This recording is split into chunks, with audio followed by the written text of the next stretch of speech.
One.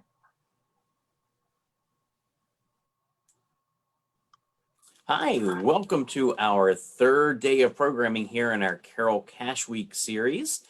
Today's program is going to be called Money in Crisis, Managing Your Personal Finances in Times of Crisis. My name is Daryl from the North Carroll Branch Library. We're joined today by friends from our partner organization, Human Services Program, who will introduce themselves in a minute. I just wanted to tell you a little bit about our take-home kits that we have available at our libraries that'll include some handouts that'll be referenced here today. Each of the 6 branches has handout kits, which has handouts for each day's worth of programming. We started Monday, we'll be ending Friday. Tomorrow, we will be doing a credit program called our Credit Cafe, where you can learn about your credit score, how things affect it, how to make improvements to it, and all of the things you need to know about your credit. And we wrap up this week with a Financial Fun Friday filled with games and fun for kids of all ages, not just the little ones, us big kids too. We like to have a little fun with that also. But you can stop by any of our branches, which are now open if you don't know, for limited service. You make sure that you come in wearing your mask, which we all have, and you're welcome into our branches to even look around now. It's not just express pickup services anymore. We're welcoming you back into the building. Well, without further ado, I'm going to turn it over to our presenters today from HSP, and I'm going to let them go ahead and introduce themselves. Okay, well, thank you, Daryl. So my name is Jen. I am with HSP, as Daryl has mentioned, and with me also is Rachel. So, we're going to be presenting or talking a little bit about money today and how to manage money in times of financial crisis. Certainly, that's been very prevalent in everything that's been going on lately. So we thought this would be kind of a good topic to introduce, as many people are still struggling and everything with this worldwide crisis, COVID-19, the pandemic, and everything that's going on with that. So I want to talk a little bit about who we are. Human Services Programs is the organization that Rachel and I work for. And we are Carroll County, Maryland's community action agency. So what that means is we provide a number of services for low to moderate income households. We manage a number of shelters in the county. We also have various housing programs to help our homeless individuals and families get back into mainstream housing. We also have a home energy program here. So if you need a little bit of extra assistance with your energy bills or emergency situations that might come up, shut off notices, things like that, we can assist with that as well. We also have a family support program that works with families with young children up to age 4 and allows them to work on their parenting skills, as well as basically if they're trying to achieve a GED or learn language skills, then those services are available as well. In addition to all of this, Rachel and I work in our financial services programs. So what we do in that is we essentially provide information like this to you today. So we do teach on a monthly basis. We have a lot of webinars and everything like this one.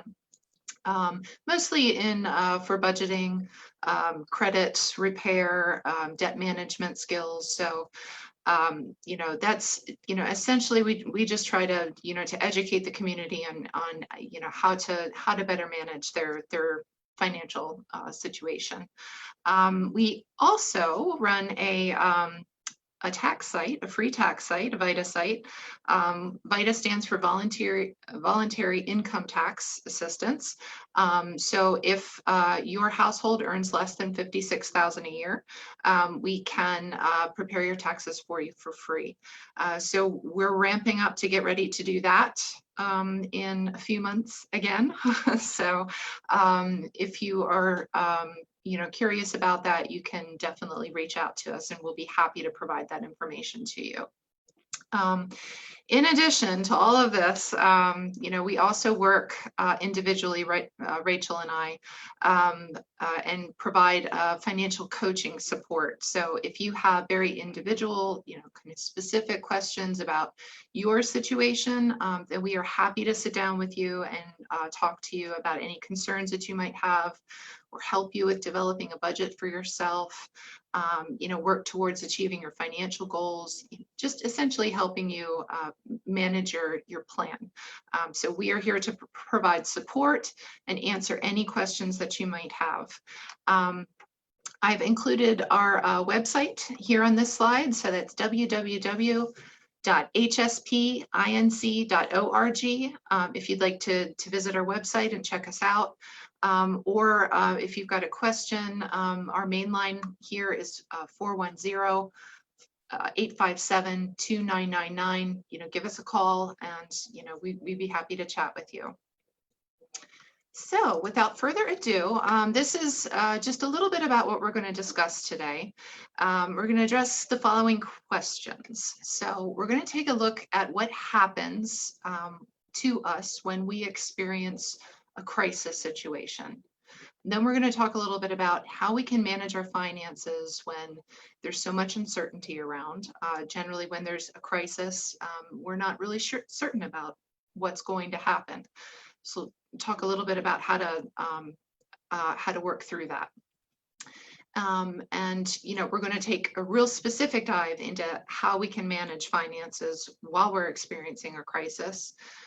We're going to talk about a few ways that we can manage our stress. And then we're going to have some resources for you. So we'll talk a little bit about where you can go to find help with anything that you're dealing with. And then we'll also take a look at a specific scenario of somebody who is struggling. And we'll take a look at what we can do to kind of readjust their budget and help them out. So a little bit of context for this. As I mentioned before, this year has been a super tricky year for everybody. There's been so much. It's been a worldwide crisis, the COVID-19 pandemic.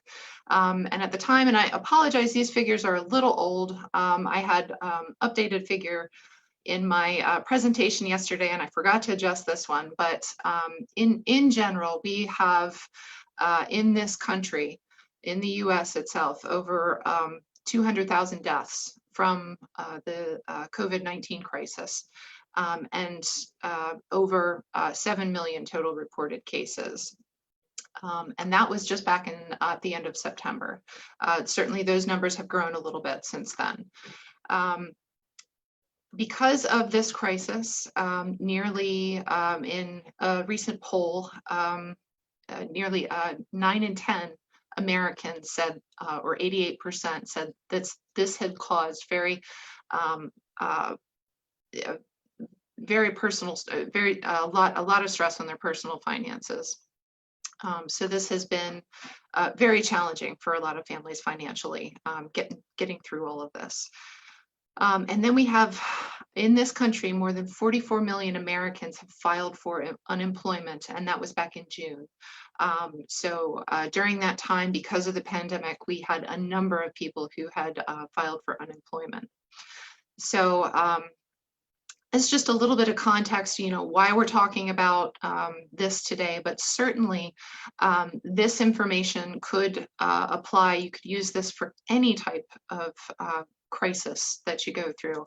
With the pandemic aside and everything that's been going on this year aside, this is information that you may want to save, for any circumstance that might come up in the future. It's always good to be prepared, but we'll talk a little bit today about what we can do if we're not so prepared.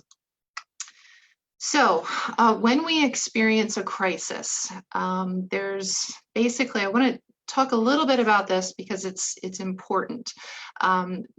There's 3 stages of stress that we experience as individuals when we experience a crisis.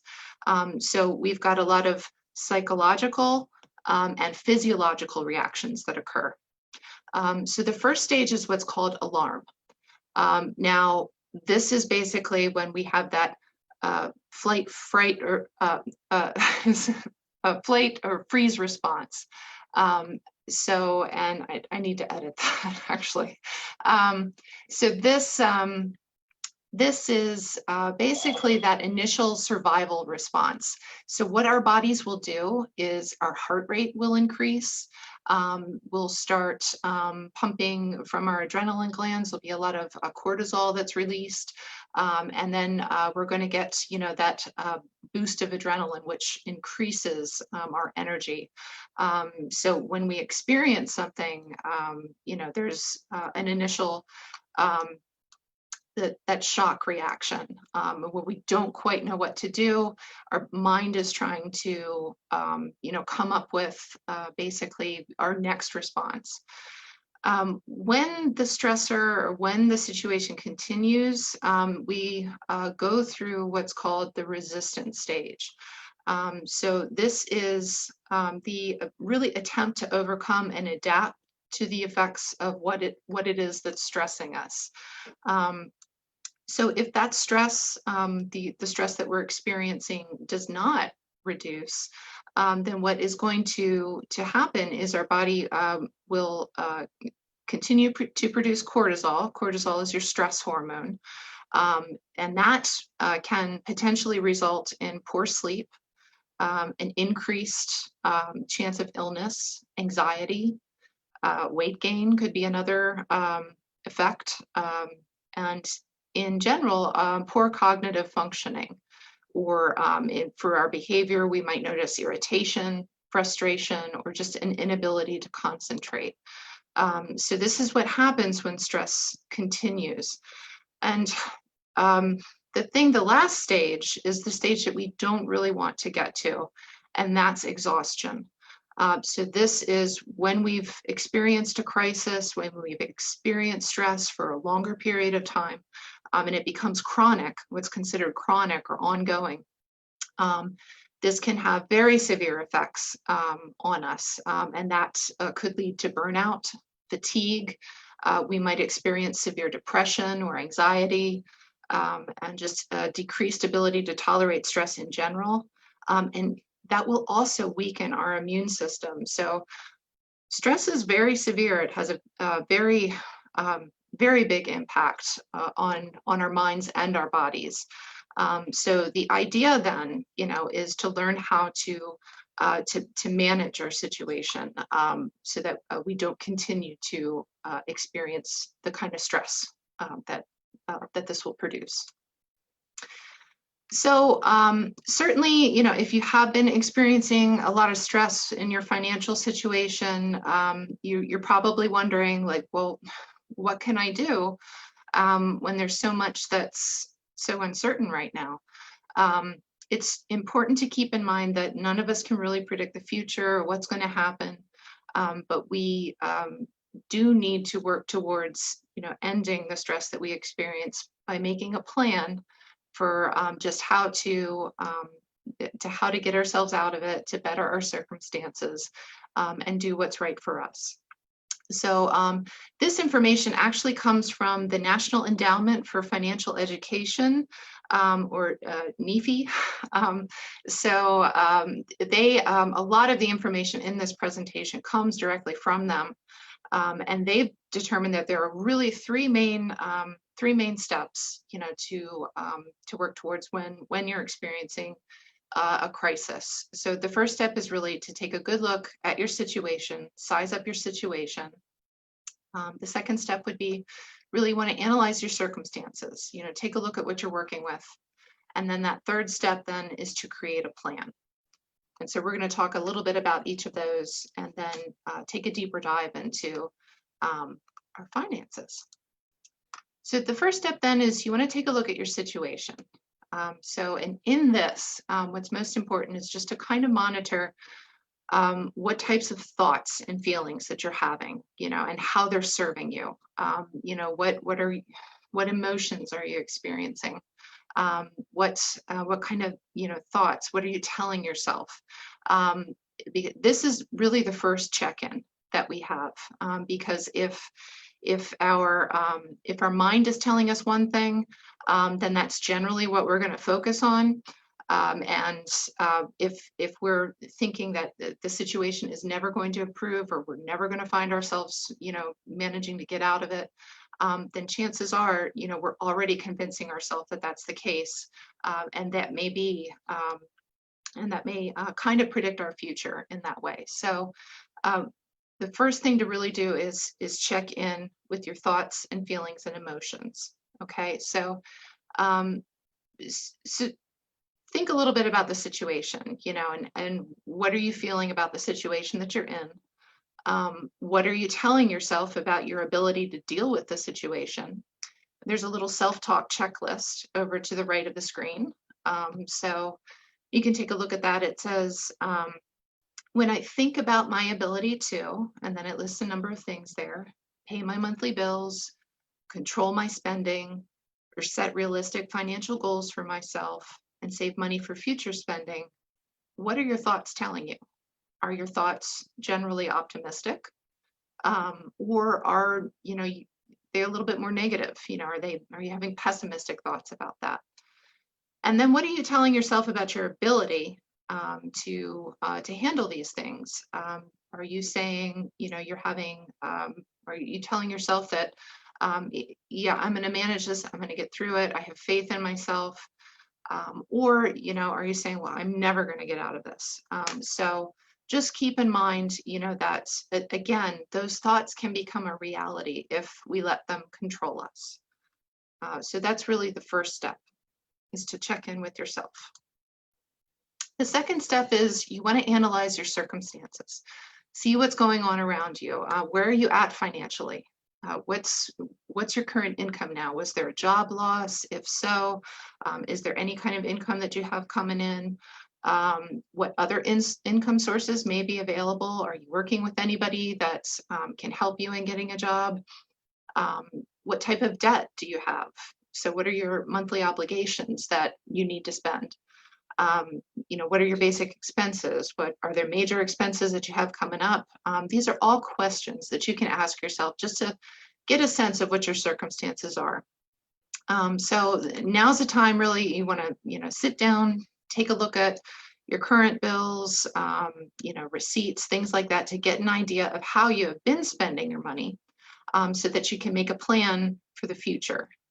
So in this too, as you're looking at everything, it's important to identify any potential help that might be out there.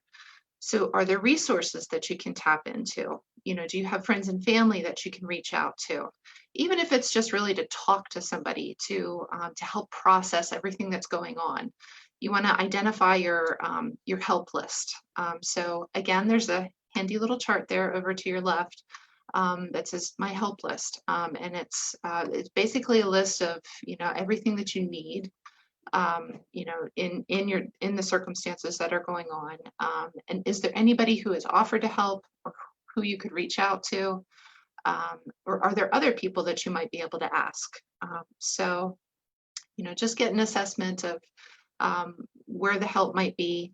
In addition to your friends and family, there's also a number of great resources in Carroll County within our community. And Rachel's going to review some of those later for you, so that you'll have an idea of what help is out there. But it's always, just a good idea to see what's available, within your own group, within your own circle. And then you want to kind of take a look at, and review potential scenarios. So, kind of identify, well, what's going to happen if I just do nothing? So kind of look at the best and worst case scenarios to help you make your decision. And, any little step that you can take towards these things is going to be beneficial to you. All right, and then that third step is going to be really to make your plan. And so there is a very specific plan that we can use to help us manage money in a crisis. And I'm going to go through each of these steps. So that's really the next thing that we're going to discuss. So within our plan, we're going to take a look at how we can control our spending, what we can do to help us control our spending. We're going to look at why we should consider continuing to save and why that's important. We're going to, the third thing, we're going to take a look at why it's important to avoid any new debt. And we're going to talk a little bit about debt management in general. And then we're going to look at ways that we can invest in ourselves, why that's important, and then also talk a little bit about protecting what it is, protecting what we do have. So just avoiding scams and things like that. So really that first step then is to control our spending. So when we experience a crisis, it's important to sit down and really get a handle on, you know, how am I spending my money? What can I do to control this? So the first thing that we can do really is to create a spending plan. So that's the first thing that we'll talk about. We're going to need to track our expenses over time. And then we're going to also need to consider options, consider, you know, what options we have before making a purchase. And I'm going to go a little bit into each of those. So if you've never created a spending plan before, these are a couple of the benefits for that. And spending plan, for those of you who've never really heard this term before, this is just kind of a newer term for budget. So a spending plan, you know, helps us feel, you know, maybe the terminology helps us feel like, you know, we have more of a choice in this. It's our plan. We're more in control. If you think about it, budget sounds slightly restrictive, kind of like a diet. So we like to use the term spending plan because it does designate that we have a choice in this, and we absolutely do. So if you've never really done this before, and we'll talk about how to do it, these are really the benefits of doing this, the benefits of staying on top of it too. The first thing is really it's going to help us align what our priorities are. So it's really going to help us determine what's most important to us, especially during a time of crisis. It will also help us reduce stress by just by even knowing, you know, that, okay, I have a plan, I'm working to do something towards this, but that stress will also, and any reduction in spending that we can, that will also help us reduce stress a little bit. And then the other nice thing about a spending plan is if you're working on this with your family and you're having a discussion about it, because, you know, in general, it's not only ourselves, you know, this spending plan does affect others within our family. This really helps us to coordinate efforts by, you know, determining what is most important, you know, what common goals do we have as a family, you know, what it is that we're working towards. So, you know, just in getting everybody on the same page, that is generally what a spending plan can do. So the other thing that this does assist with is, you know, by taking a look at what our priorities are, it's also going to help us, you know, be able to make some room for savings and future emergencies that may pop up, or any other life goals that we have. So, you know, it will, you know, kind of allow us to align our goals and what we want for the future. And then a spending plan can really help you. Last thing is build positive habits. So habits are huge when you're determining a financial plan for yourself. It is, you know, essential to find habits that really work for you, you know, and help better your future. So we'll talk a little bit about that. All right, so again, if you've never really played around with a spending plan before, or a budget, or whatever it is you want to call it, then there's a couple things that do need to be in it. All right, so there's three things basically. Every spending plan has got to have income, expenses, and then savings. So those three things. It doesn't matter really what it looks like or how you want to organize it. It just should definitely have those three things. So spending plans, you can create these in a spreadsheet on Excel. You can write your spending plan down in a notebook with a pen or a pencil. You can put it on a calendar. If you have a smartphone and you're more techie, then you can create it with an app. Banks also have a way to manage a budget as well. So there's no really right or wrong way to do it, just so long as that plan does have those three things: income, expenses, and savings. So you have to account for all of those. So when you're taking a look at your income, you want to identify all your income sources. So in the example that I have here, and this is one way of doing it, in the monthly budget that we have on the right side of the screen here, there's the first thing that's listed there are the income sources. So we've got income number one, income number two, and then any other income that they have.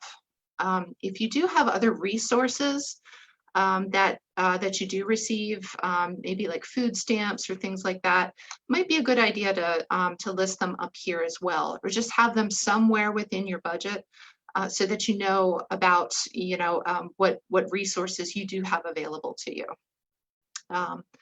Then in the second category here, so the second column down next to the income is the budgeted income. So that would be what you expect that you would receive for the coming month.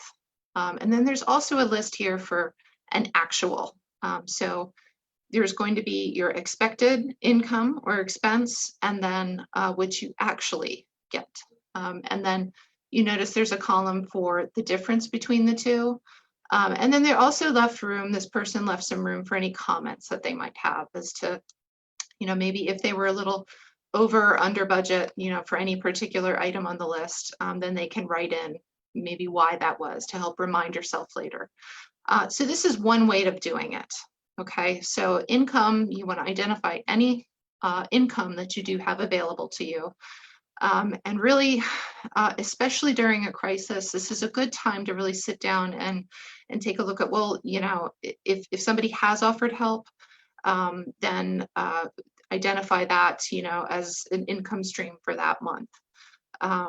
If, as I mentioned before, if there are resources that are available to you, you might want to include them up there as well.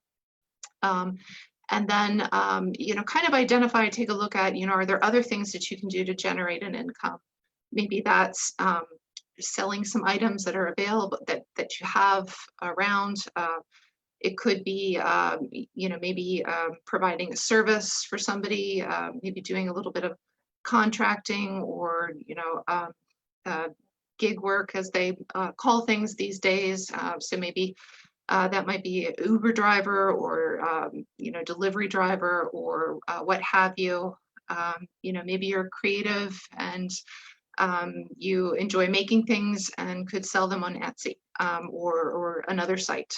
So whatever it is, really, take a look at, any potential income stream that you might have available to you. The next thing on the list you want to take a look at are the expenses. And this can generally, you might feel a little panicked in looking at this. It is better, I think, a lot of us kind of have an idea, oh yeah, I know I owe that bill, and I know I pay about this much, but there really is a lot of power in putting it down on paper and seeing it all in one place. Because this, even though it may be, hard to sit down with at first, to see your obligations and everything that you owe, it's important to do it because when it's on paper, we can make more objective decisions about it that way, rather than continuing to let it stress us out. So when you're looking at your expenses, first and foremost, you want to pay attention to what are your basic needs. Okay, so these are your basic needs are basically, they're the things that you need to survive and that you need to produce an income.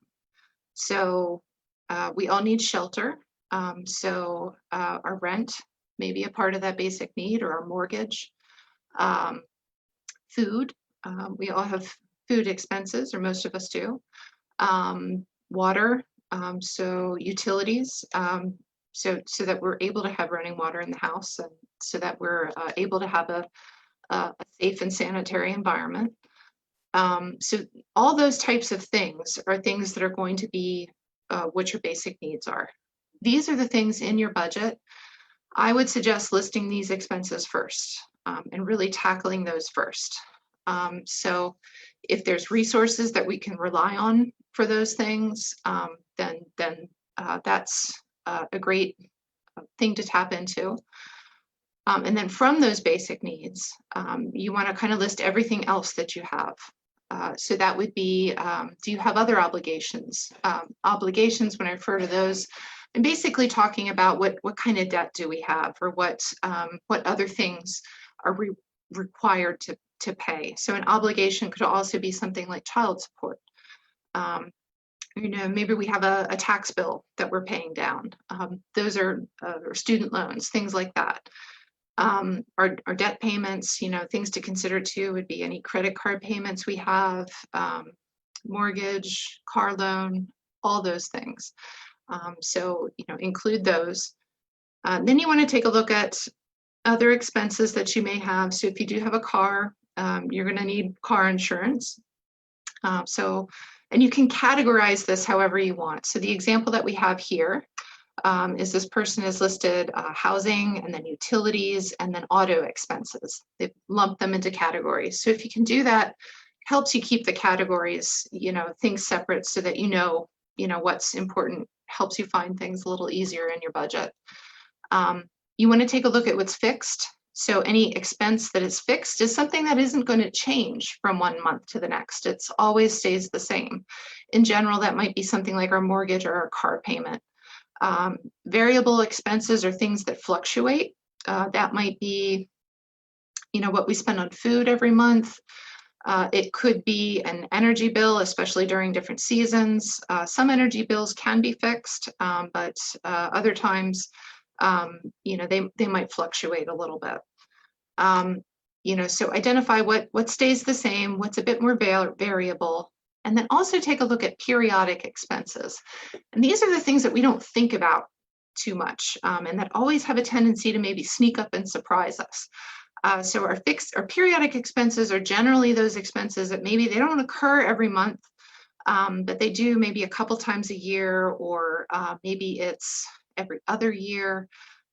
If you have a car, there's all kinds of periodic expenses that you have. So think in terms of oil changes and maintenance, tires every so often. So these are things that we know they're expenses that are out there and that we do have, but because they don't occur on a monthly basis, we oftentimes don't think about them. But every month, you should leave some room in your monthly budget to put away for periodic expenses. So I would definitely have a category in there of what you determine that amount to be, so that you're putting it aside every month. Because again, these are the things that can really break our budget. When they come up and surprise us, even though we know they're out there, oftentimes we're not planning for them like we should be. So the other thing that is in here is savings. So this is something I'm going to talk about in a little bit as well. This individual has retirement savings, emergency savings, and then maybe other savings. They've created a category maybe for other goals that they might have. So it's important to have this in here, especially because that second one down there is for emergencies. So when we do experience a crisis, that stress that we feel can be reduced a little bit if we know we have something that we can fall back on. So we'll talk a little bit about how to develop an emergency savings in a little bit if you don't already have one. So, okay. So when we look at our budget too, we need to differentiate between the things that we want and the things that we need. And oftentimes we can really convince ourselves that that we absolutely need a certain item, but now is the time, especially during a crisis, where you want to be really honest with yourself. So if you're not sure whether the item that you're looking at is a want or a need, there's a couple questions that you can ask yourself. Because the goal here is to try to reduce spending in any way that we can, so that we can help get ourselves out of the situation that we're in. So that we can, apply money to maybe creating that emergency savings fund, or paying down some debt, or whatever it is, or just, managing those basic needs. So really what we need to look at is the things that we need to ask ourselves when we're looking at all these items are, what do I need to survive? Again, we're referring back to what's most basic. So, what do we need? What is it that I can live without? And then in that, am I going to miss that item? Am I going to miss it next week, next month, or next year? So if we have a real attachment to something and we're not quite ready to let go of it yet, then you want to kind of sit down with that a little bit and just understand, am I really going to miss this? If I try to do without it for a week, how do I think I'm going to feel? You can give yourself little, just give yourself a little time, give yourself a challenge. Try to live without something just for a week and see how it goes. If it's too much, you can always put it back in there. But if you don't feel that it's something that you need to survive, then you may want to consider taking it out, at least temporarily. The other thing that you want to ask yourself, is that item going to impact your ability to produce an income? So because we need an income in order to pay our expenses, an item that allows us to produce an income is something that we're probably going to want to do what we can to keep in our budget. The other thing that we can ask ourselves for any of these items is there a less expensive or a free alternative? So in the chart that I have here, there's 3 different items. So the first one is rent, the second one is car, and the third one is cable TV or internet service. So we're taking a look and seeing, well, is this a want or a need? And we're asking those questions. So is it something I need to survive? Well, yes, I need a roof over my head. So it's really, we can lump it into that initial category there. Yes, this is a need. However, we can also ask ourselves, is there a less expensive, alternative? So is there another apartment or another home that I can rent that may be a little less expensive? So you want to pay attention to what your lease agreement says and all of that. But you could look for an alternative if you determine that what you're spending in rent is too expensive, but you still need it to survive. So the second item on that list is a car. This person has already determined that yes, they need that car because they've got to get to work, and that will impact their income, their ability to produce an income. So that goes into the need category. But we also want to consider, okay, well, is it really a need? Is there an alternative that you have? Maybe is there an alternative to reduce the expense of that? So maybe if there's somebody within your local area that you could carpool with, then that may help reduce some of the gas expenses that you have associated with that car. If the car payments are a little too expensive, if it's a newer vehicle, you might want to consider maybe getting rid of that and looking at something else that's a little bit more affordable. And then the last thing on that list is we take a look at cable TV or internet. So this person is walking through the questions again. Do I need it to survive? Well, probably not. Could I live without it? Well, okay, maybe. This person has, essentially gone through all that, to say, well, it's more of a want at this point. It does provide enjoyment, so there's some value in it for me, but it's not really something that they need. at least during this time. So again, when you're experiencing a crisis, this is when you want to be really realistic. Yes, it might provide you some enjoyment or maybe some stress relief even, but is that where you want your money to go when your resources are so limited during this time? Doesn't mean that you can't have it later. It just means that you're going to maybe temporarily put it aside, for while you're managing your finances. So, again, is there an alternative for that? Can you go to the library or, request videos through the library? Maybe you could purchase a digital antenna if you're close enough to a broadcast station so that you're able to get a couple things. So, always identify what alternatives are out there as well. All right, so the next thing is to really, track your expenses. After you've created your spending plan, you've taken a look at what your wants and needs are. You've kind of reduced as many wants as you can. The next thing that we need to do is kind of really pay attention to where our money's going.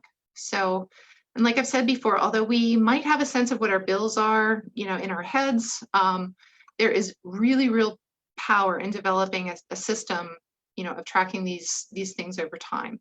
So when we see it on paper, again, it's much easier to manage, and it's much easier for us to make decisions about these things when we can see it laid out in front of us. So the other thing about, why it's so important to track expenses is that oftentimes, even if we think we know what it is that we're spending our money on, there's a few surprises that might pop up, such as, even if we're spending our money on something really small, maybe it's a cup of coffee or a soda or something that we get when we're out and about, bagel, whatever it is. If we're doing it pretty often, those expenses do rack up over time. So it's important to identify, where that's going. The other thing too is if you have a smartphone too, oftentimes it's really easy just to, push a button and purchase something that way. And often we don't really know because, we don't see the transaction real time.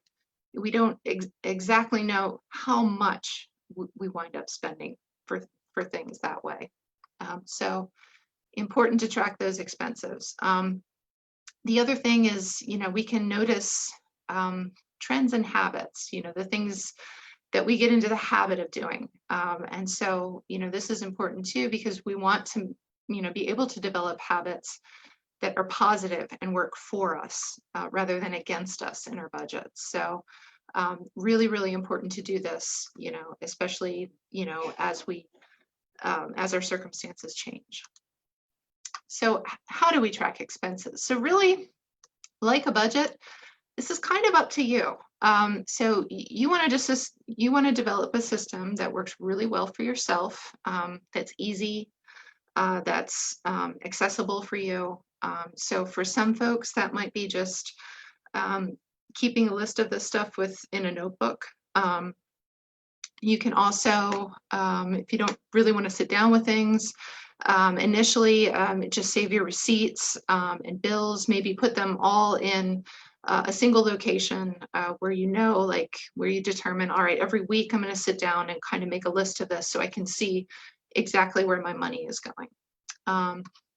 And then maybe if you're more technologically savvy, you might decide that, well, I think I want to try an app to track my expenses. There's a lot of apps that are out there. And then some folks, like using a calendar. So if you're visual, this is a great way to see it all out on a calendar. And then the next thing is really want to determine, just a time when you're going to do this and where you're going to do this, so that it's as comfortable for you as possible. And just also determine maybe on a Friday after I'm done with work for the week, I'm going to sit down Friday evening, and have dinner, and I'm going to review the expenses for the week. And you want to make it consistent so that you're doing this on a regular basis. So determine a time and a place when you're gonna do this. Or maybe it's daily. Maybe it's not on a weekly basis. Maybe you're doing it every single day, because that's what you need in order to stay on top of things. And then the next thing you want to do really is you want to, once you've tallied your expenses for the week or for the month, you want to weigh it against the spending plan that you created for yourself, and ask yourself some questions. Was I on target? Did I spend, within my limits? If there's a particular category that I did overspend in, then why was that? So do I need to adjust it? Was my initial estimate maybe a little too low? Maybe it was too restrictive. Maybe I didn't give myself enough money for something. So you want to kind of, create a plan for the next month based on how your spending went this month. And then is there something, within that, within the spending, that, in looking at this, if you did overspend a little bit, how can you develop habits, or how can you make it easier for yourself to meet your spending and savings goals? So every month at minimum, I would definitely do this, just so that you're looking at these things, along with your spending plan each month. And then take a look with, expenses. Again, ask yourself, are there any alternatives out there so that I don't maybe have to spend as much money on an item on the list? Okay, so the next thing that we want to, kind of discuss as far as spending goes is, what do we need to, what options do we need to consider before making a purchase? So again, this will really help us in spending money.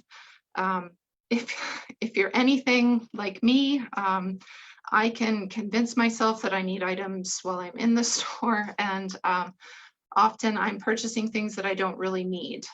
So if you're someone that you can, it's easy for you to make just on the spot spending decisions without thinking too much about it. Then there's a couple steps that you can take to kind of give yourself some space so that you're making the right decision. So this information does come from the Consumer Financial Protection Bureau, and they are a wonderful resources. They're a wonderful resource to use. They've got a lot of great worksheets out there, and additional information that you can tap into to kind of help you manage your plan. So they offer the following advice. They say, before you make a purchase, especially if it's a bigger purchase or something that you're not really sure of, just stop and review these steps, just to make sure that you're getting the best deal, or that you're not putting your money towards something that it doesn't need to go towards. So the first step really is you want to stop. You want to give yourself some time. Don't pressure yourself or let others pressure you into making a decision about the thing that you want to purchase right then and there. So stop, think about it a little, give yourself some space for the item. So if you're in a store and you see something that's in the aisle, and it looks like it's a great deal, well, maybe, okay, take note of it, but then walk away for a period of time and then kind of review the next couple steps. So the second step is to ask. You want to ask questions about the costs and risks associated with the item, and make sure you really understand what it is that you're getting. So, if you're not too sure about it, then you want to go into, ask a couple questions. Can you check out maybe some online reviews about the item? What's involved with any upkeep? So maybe if you're in a pet store and you see a cute little kitty cat or something, ask questions before you get into it, just to make sure that you fully understand the costs associated with it. So verify, it would be the third step then. So if somebody is giving you information about the item, in the questions that you're asking, you want to, kind of follow up with that. double check what it is that somebody's telling you, do a little comparison shopping. So again, read reviews if you can find any on the object, and then, use that, to kind of make a decision. The fourth step then would be to estimate. So understand not only the initial cost of the item, but, so what are those upfront costs? But then, are there any costs, that may occur over time? So if it is, you're considering, buying a pet, how much is that pet going to cost? You've got to feed the pet. There's vet bills associated, all that stuff. So, what are the ongoing costs of that item? And there's a bunch of,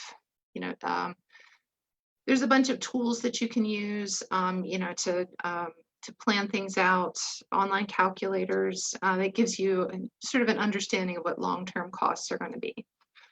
And then the fifth step then really is to use the information that you have to make an informed decision. So that fifth step is just to decide what you're going to do.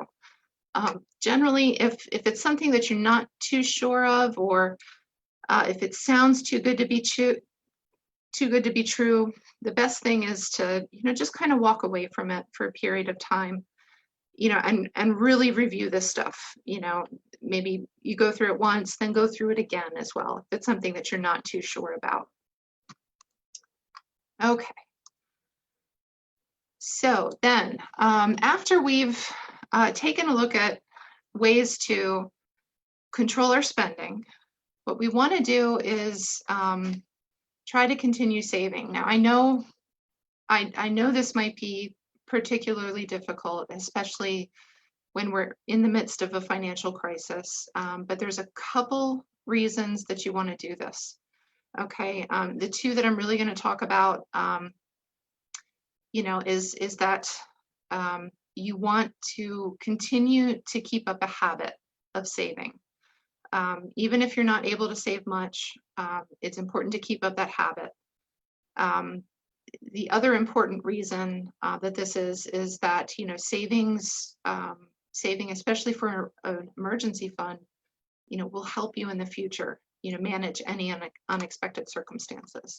So in really taking a look at, paying ourselves first and developing this habit of saving, the thing we want to do is when we do get a paycheck, or when we do get, whatever benefits that we're receiving. So, maybe that's temporary cash assistance, or, disability income, or whatever it is. We want to pay ourselves first. So put some small amount into a savings account if you can, so that you can put it away. And what this does is that it develops a habit. It's something that we do before we pay any bills. It's going into an account, and hopefully we're just going to forget about it for a period of time. Even if all you can do is really only put $1 into that account each month, then that's okay. You're developing, a good positive habit for yourself, and building a financial future, building an emergency fund for later, so that you do have something to tap into. It's just important to get into this habit.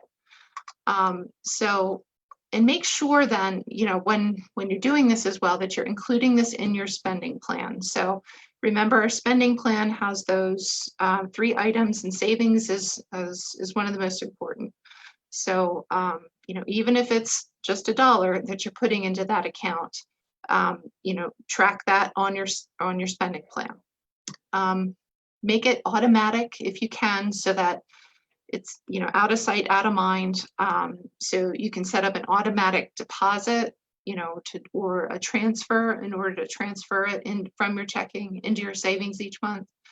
And then, take a look at ways to, increase that savings. So, while you might not have much to put towards this now or on a monthly basis, if there is anything, any way that you can increase it throughout the year, whether that be if you do get a raise or a bonus with work, maybe your tax refund in January, or if you reduce your expenses, can you put any amount of that towards your savings? So just important to identify, how much you have to put into savings.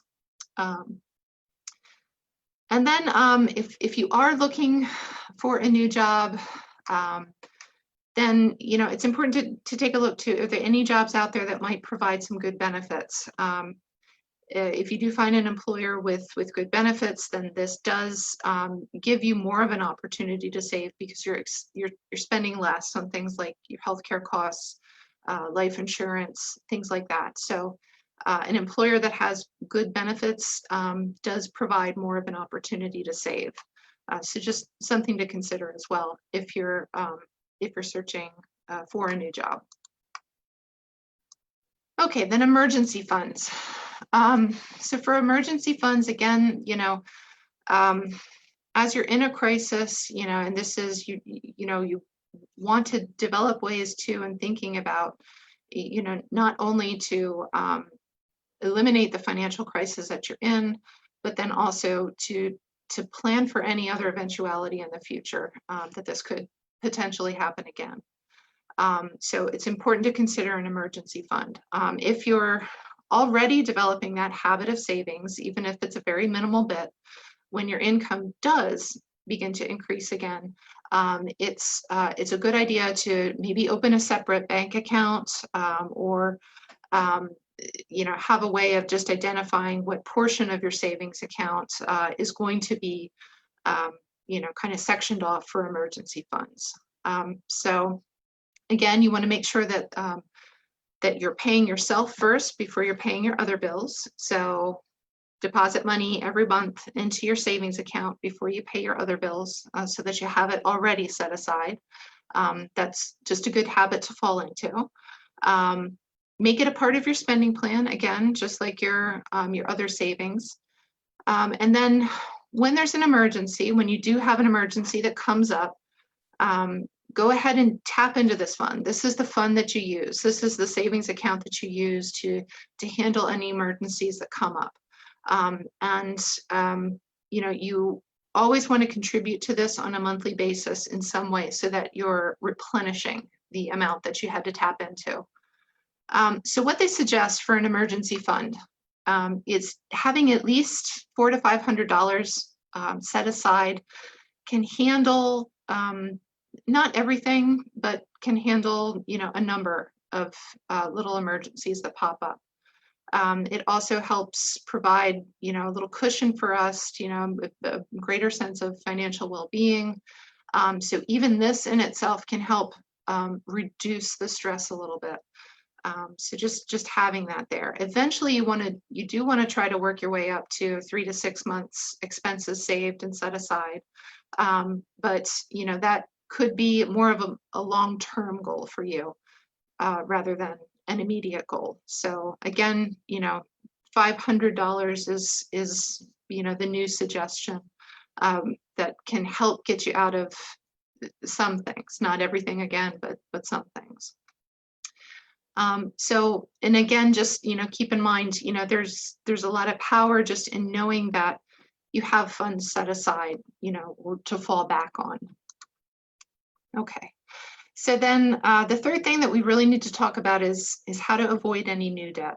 And this can be especially tricky when we experience a crisis, especially if we're missing payments, if we're not able to make payments on things.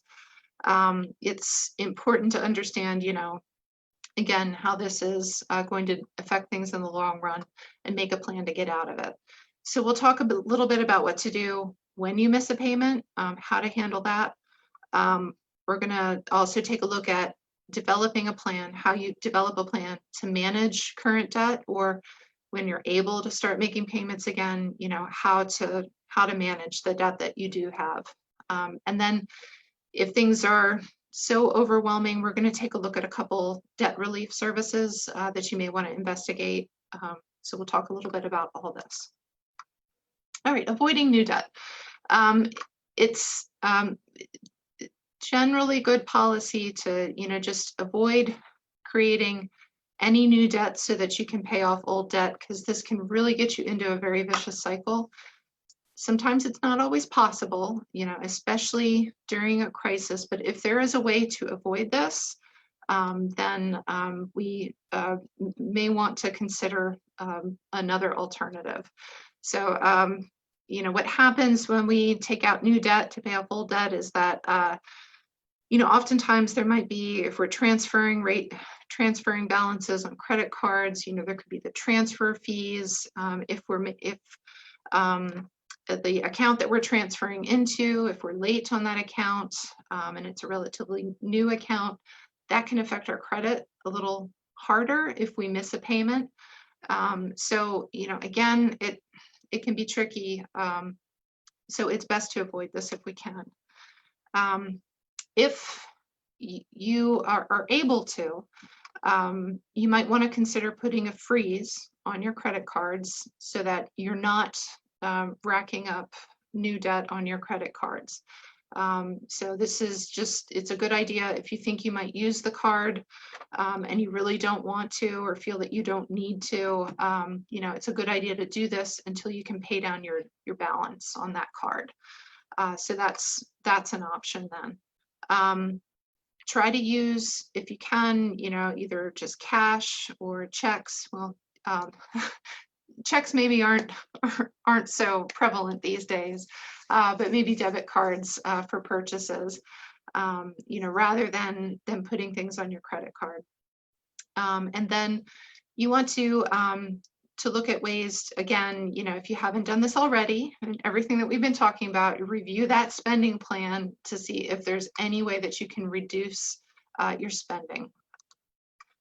All right, so what happens when we miss a payment?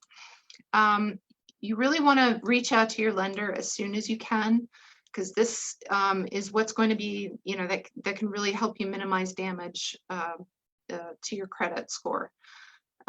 So again, before you reach out to your lender, you want to kind of review your spending plan, take a look at what income you do have, and then prepare answers to the questions that are listed here, okay?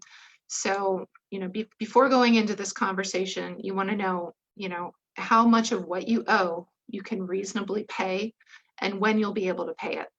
Are you going to be able to pay the amount in full soon? Maybe just not by the due date. If so, maybe you can get the due date pushed back a little bit. Can you pay a reduced amount now and then maybe more a bit later? If so, then you want to identify how much can you pay and when can you pay it.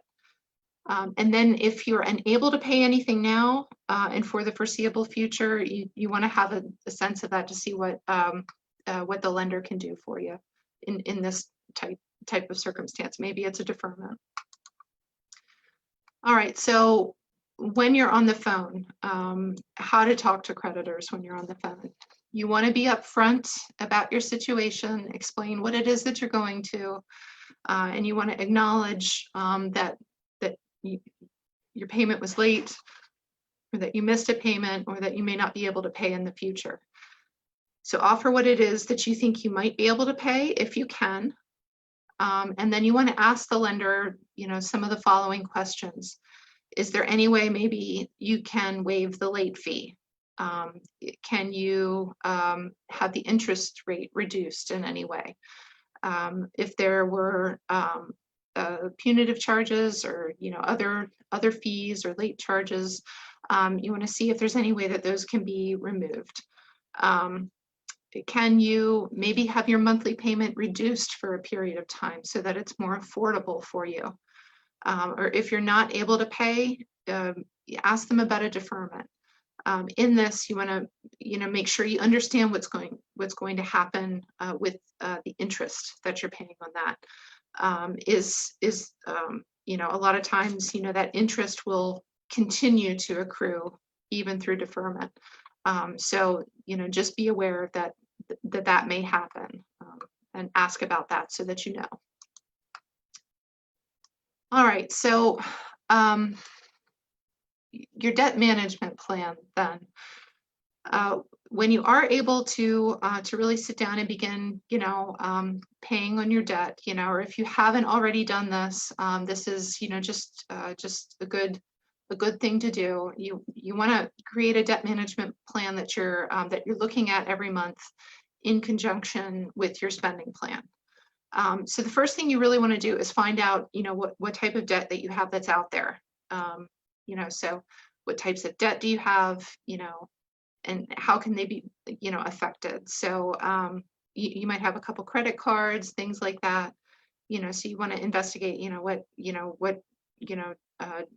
deferments, could you potentially look into, reduced fees, things like that. So go ahead, and if you haven't done this for some time, or if you've never done this, pull your credit report. You can do this online through annualcreditreport.com. And if you'd like to join us again tomorrow, we'll talk a little bit about how to do that. So another shameless plug for Carroll Cash Day. So we'll be talking about that tomorrow at 2 o'clock. Look into how to pull your credit report. And there's 3 main credit bureaus that you want to look at: Experian, Equifax, and TransUnion. On those reports, when you do get copies of those, you want to go through and make sure you recognize everything that's on that report. Look for any mistakes that are there. And if you do notice some errors, then you're going to want to follow the credit bureau's instructions for cleaning up those errors. Typically they have different ways that they like you to do this. So it's important to understand, what way, what path you need to follow for that. Okay, then when you can, you want to prioritize your repayments. So again, like you have your spending plan, you want to have your debt management plan, and that would just be making a list of everything that you've noticed on your credit report, maybe through your other financial records. Make a list of what debt that you still have that's out there, and write down, what the debt is, what type of debt it is, what balance is still currently due, and then the interest rate associated with that. You also might want to make note of what the minimum payment is. So, if you do have a credit card with some debt on it, understand what that minimum payment is. You may want to consider too paying off the debt that you have with the highest interest rate first, because this is going to cost you the most over time. So if you can get rid of the item on the list with the highest interest rate, it's great to be able to do that. That way you're not paying as much money. And then for everything else, while you're paying off one thing, just focus on one piece of debt at a time. So if you're trying to pay off your auto loan, maybe that has the highest interest rate of everything that you have. Then you want to put any extra income and resources that you have towards that auto loan, and you're going to make minimum payments on everything else until the auto loan is paid off. At that time, once you get that paid off, you can take the money that you were using for that and apply it to something else on your list. So, essentially, that's, the basics of how you want to create a debt management plan for yourself.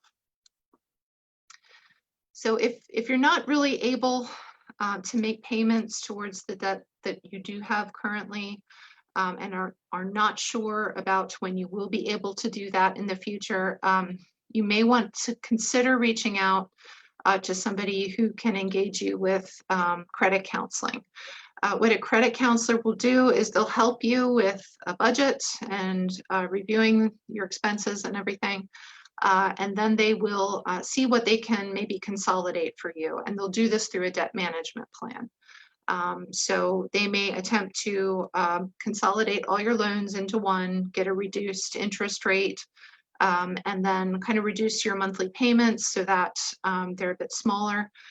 I will say though, when you do reach out to somebody who does do debt management or is a credit counselor, just make sure that it's a nonprofit organization, because other for-profit organizations can have much higher fees, and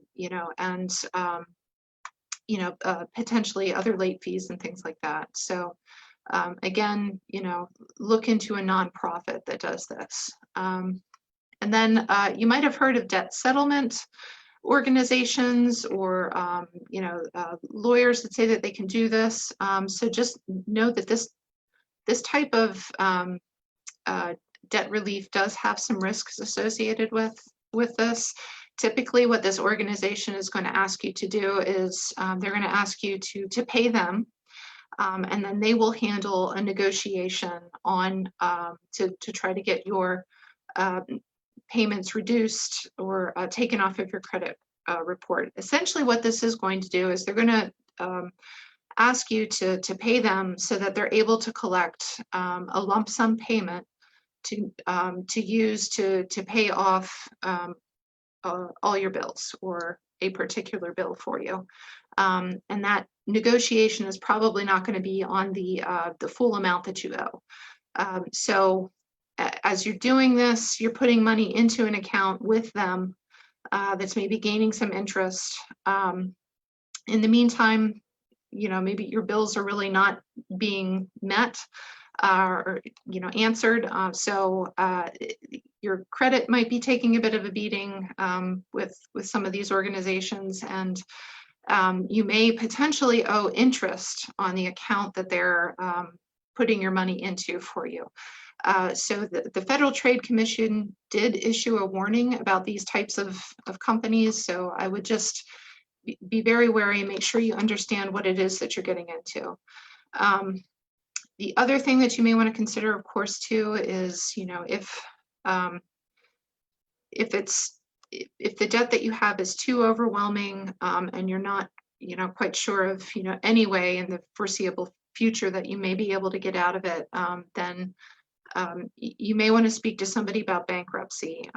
Typically, a credit counselor or legal aid would be able to do this for free or reduced rate. They wouldn't be able to necessarily handle the bankruptcy for you, but they could work with you to determine if this is a good option for you. So that is something you may want to consider as well.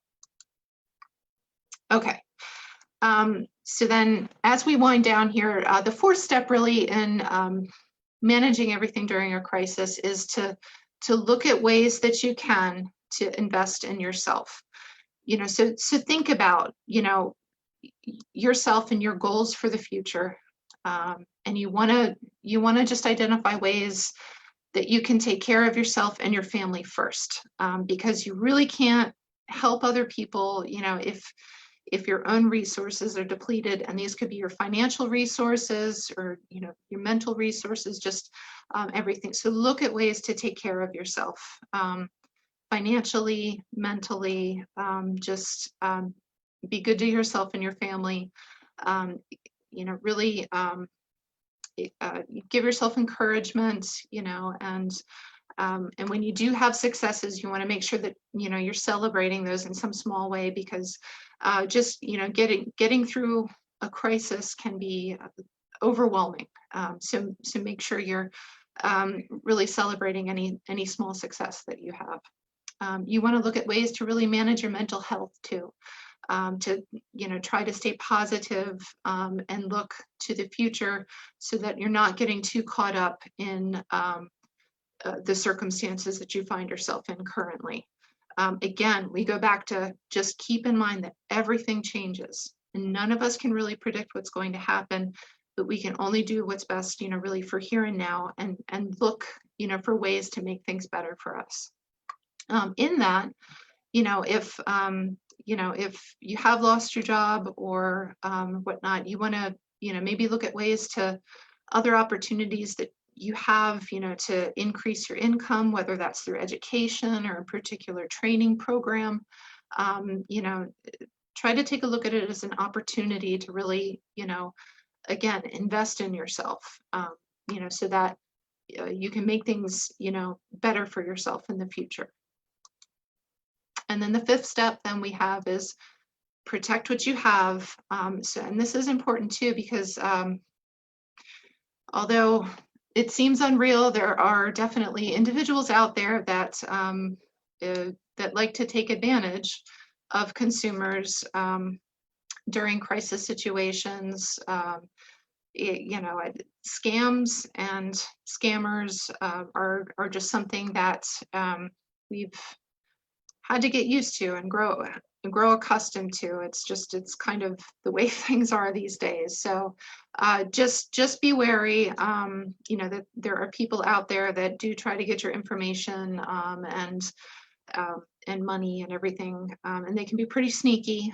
So just keep in mind that banks, or the IRS, or they will really never reach out to you and ask you to give your account number or anything like that over the phone or through email. So if somebody is asking you to do this, there is a good chance that that is a scam. So just as a policy, never exchange money or give your personal financial information over the phone or through email, because anybody that's legitimate should not be requesting your information like this.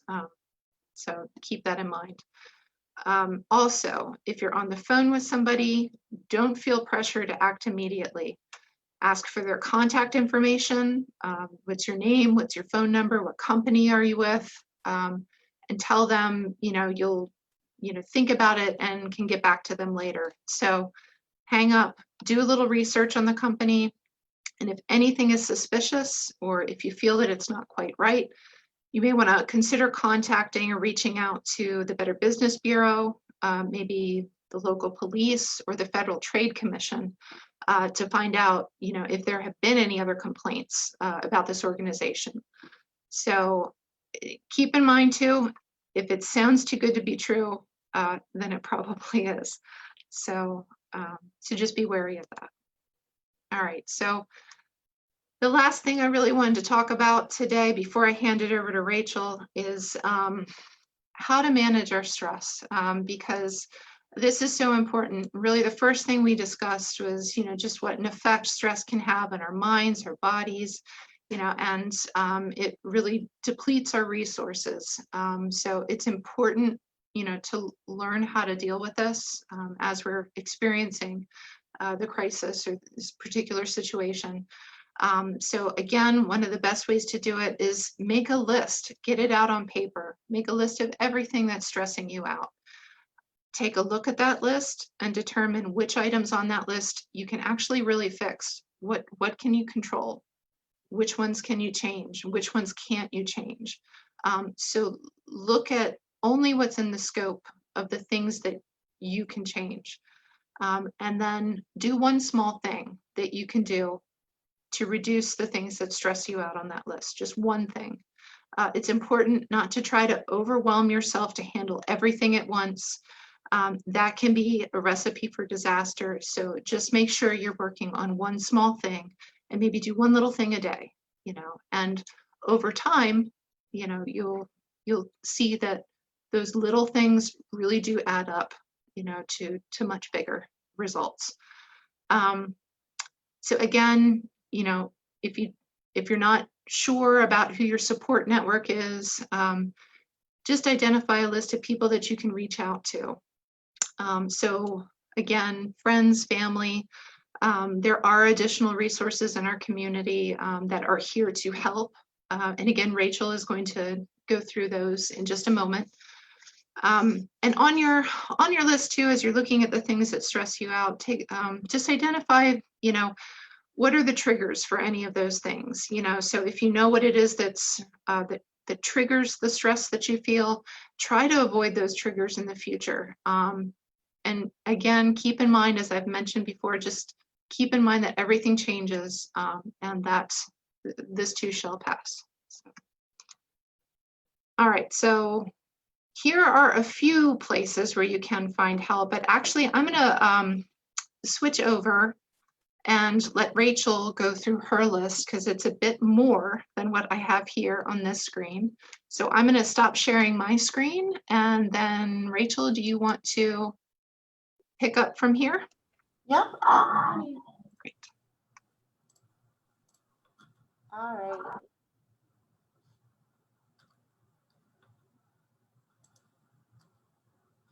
So we're going to go through.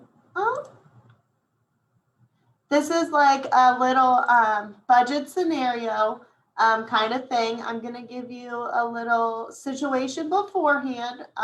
Then we're going to go through all of our community resources. And then we can all chime in and do the second part of the scenario. So for this budget scenario, it's a household of Joe, Mary, 2 children, and 1 dog. For their income, both Joe and Mary work full time and they have the same take home pay each month. And they own their home that they live in. And the goals that they have are to reduce debt and to increase their savings. So taking a look at it, so their monthly income is $4,100. And then when we take a look at their expenses, they have $1,300 a month that they pay in rent. They pay $180 in electric, $40 for water. They pay $27 a month for trash, $128 for cable, $580 in a car payment, $25 for auto expenses, $280 for gas, $150 for car insurance, $500 for food and household supplies, $50 for credit card, $200 for entertainment, $35 on subscriptions. They have $320 for child support and $50 for their dog, and they're currently saving $200 a month. So that's what their budget currently looks like. So then we'll dive into our community resources, and then we'll come back to the budget and see his crisis. Where can you find help? I knew it was going to do. So some local places and places to reach out to are the SNAP program, food stamps. There's local food pantries. If you're facing housing or eviction issues, you can contact us here at HSP. Same as energy assistance. And then here is a giant food resource guide. It's low and free cost meals, they're all, like a lot of the senior centers, they're not open right now. So they wouldn't be a place to go right now this second, but Meals on Wheels. There's also the free and reduced meals at the schools, food stamps, the WIC program, whole bunch of soup kitchens and food pantries. And then unemployment, there's this link right here that you could follow to apply for unemployment benefits. Also, Burke in Westminster does employment training and workforce development. Opportunity Works here at HSP is a life skill and job readiness training program.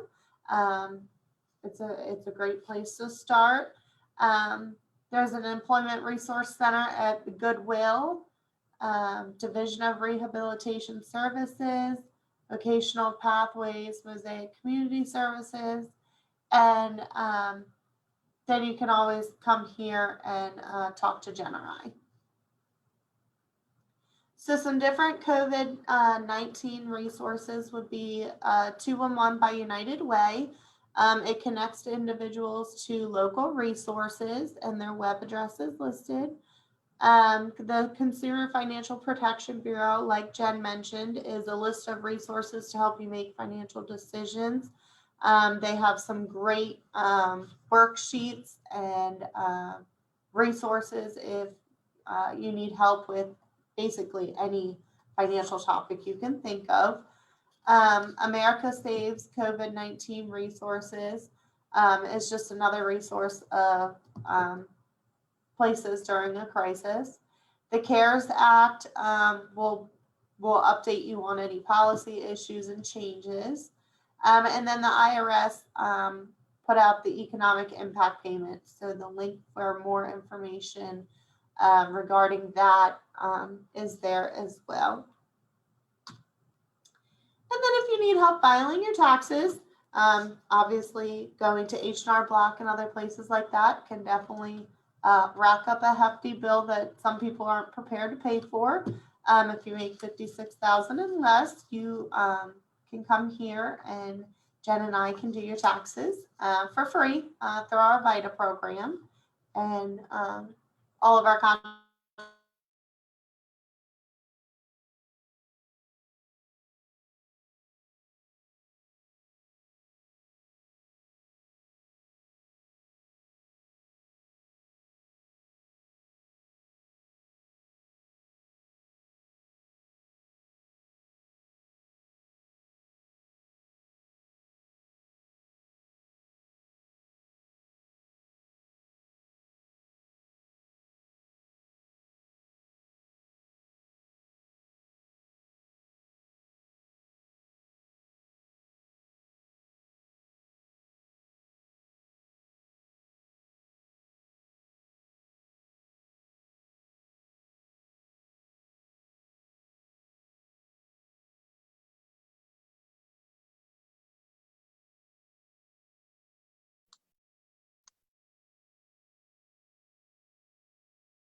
Rachel, for some reason, we're not hearing some sound coming through. Just wanted to make sure nothing's on mute. Jen, are you hearing?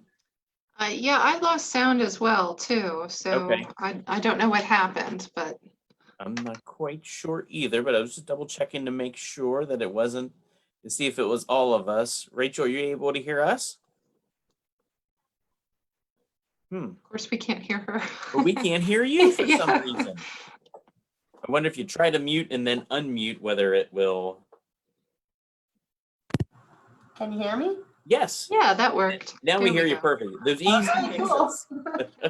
So where do you need me to back up to? Just a little bit, probably about the last minute. Okay. So basically I just got to this and so using the community resources that I had gone over, we can open it up for discussion, use the chat box, anybody that's live, anybody that's currently on with me that wants to unmute. We can work on a new COVID-19 impacted budget for our little scenario of Joe and Mary. So I'll give you the rundown on them and then we'll look at their situation and using our resources, we can see where we can help them. So their household is still the same. It's still Joe, Mary, 2 children, and 1 dog. The income, Joe was furloughed from work, and he has been approved for unemployment, and his new monthly income is $1,000. And Mary is an essential worker and has been able to keep her income of $2,050 a month. For housing, they still own their home, and their goals are to create a budget that gets them out of the negative while Joe is out of work, to continue to reduce debt and to keep saving. So this is their new monthly budget. With Joe's income, they now have $3,050 a month to work with. Their expenses are currently still sitting at the same. They're still saving $200 and they're in the hole $1,015. So looking at their expenses and what we just learned, does anybody have any suggestions of what we can reduce to help them get out of the negative?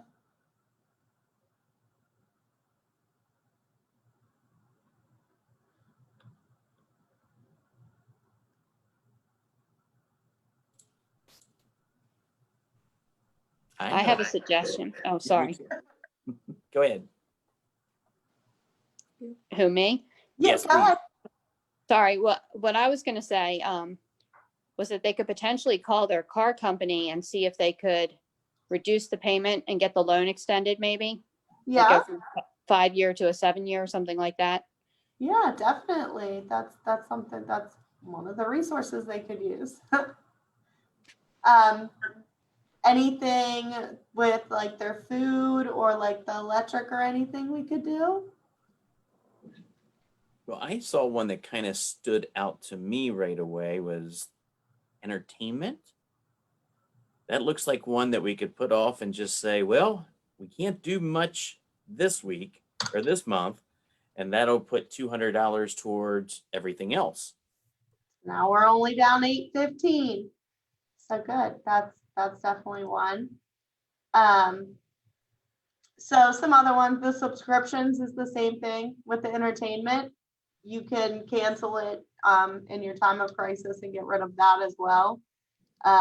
So that gets rid of that, and we continue to keep dropping. Rachel, I have a suggestion, especially since we looked at that pretty exhaustive look or list of food pantries in the area, and of course, the family is able to maybe apply for with their reduced income, apply for food stamps. So that might be an expense that they could really do away with. Yeah, they could, and we could keep about $100 a month for food supplies just to be safe and make sure we're covering that. And that took us down a lot. So then the other thing is they want to continue to keep their savings, but maybe instead of saving $200 a month, we just take it and reduce it by 100. And that gives us now 280 left to play with. And like Jen and I said, we have energy assistance here at HSP. So say they apply for energy assistance and they get their bill brought down to they only have to pay $90 a month now. We only have $190 left to sort out. And if you go back through. Well, and again, if they can get that car payment reduced, then that would definitely bring them down some or extend it at least. It would. And we could also cut our gas in half because Joe's not working anymore. Joe's not driving. Joe's not spending gas money. So there's no reason to budget that much for gas. So we could split that down. And we're almost there. We just have $50 left to change.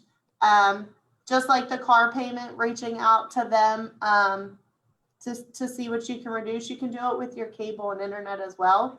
If you have a higher cable and internet package, you could call and reduce that for a shorter period of time. Say, I just need the basic TV and internet package that you have, and we're out of the negative.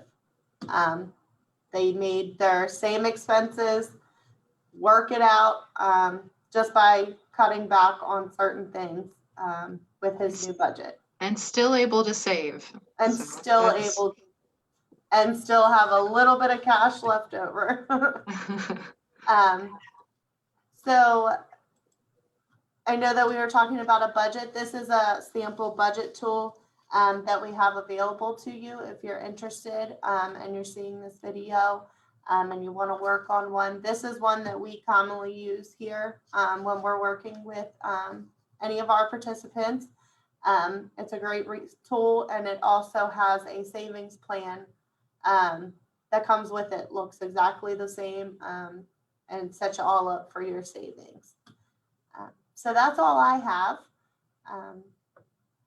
And if you have any questions or concerns or anything you want to work on, like Jen said, just feel free to reach out to us. Yeah, and Rachel, if you switch off of your screen share, then I can throw up our information real quick and reshare mine. Hang on just a sec.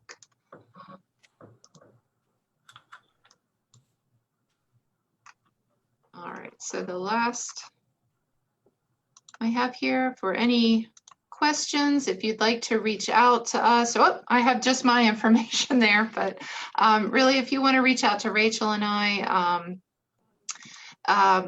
oops, so there we go. Then you can call our main line here. Again, that's 410-857-2999. We're available through email as well. So my email is listed up there. It's jclaggett, JCLAGETT @hspinc.org. Or additionally, you could reach out to Rachel, and her email address is rmuse, so that's RMUSE @hspinc.org. So, and we're both here to assist and to help out with any questions you might have, or as I mentioned before, if we do individual financial coaching. So if that is of interest to you, then we'd be happy to, sit down and chat with you about what some of your goals are. So I guess, does anybody have any questions then from anything that we went over today, or? Yes, in chat. Okay. I didn't see any questions coming in there. I know somebody else is monitoring the live feeds, and I don't know if any questions have come in through there.